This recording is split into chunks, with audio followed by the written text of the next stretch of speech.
নিবেদন কবিগুরু রবীন্দ্রনাথ ঠাকুরের ছড়ার ছবি কাব্যগ্রন্থের কবিতা মাকাল।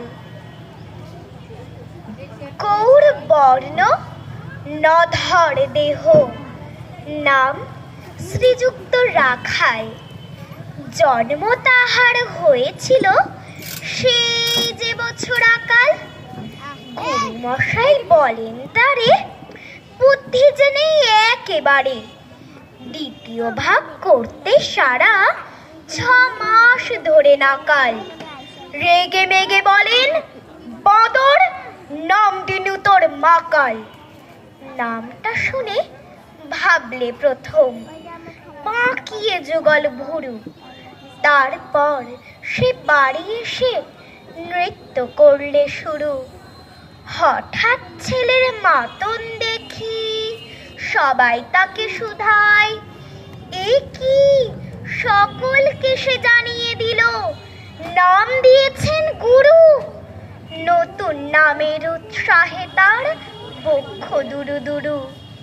কোলের পরে বসিয়ে দাদা বললে কানে কানে, গুরুমশাই গাল দিয়েছেন, বুঝিস নে তার মানে। রাখাল বলে, কখনো না। মা যে আমায় বলেন, শোনা, সেটা তো গাল নয়, সে কথা পাড়ার সবাই জানে। আচ্ছা, তোমায় দেখিয়ে দেব, চলো তো ওইখানে। টেনে নিয়ে গেল তাকে পুকুর পাড়ের কাছে। বেড়ার পরে লতায় যেথা মাকাল ফলে আছে। বললে, দাদা সত্যি বলো, সোনার যে মন্দ হলো, তুমি শেষে বলতে কি চাও, গাল ফলেছে গাছে? মাকাল আমি বলে রাখাল 2 হাত তুলে নাচে। দোয়াত কলম নিয়ে ছোটে, খেলতে নাহি চায়।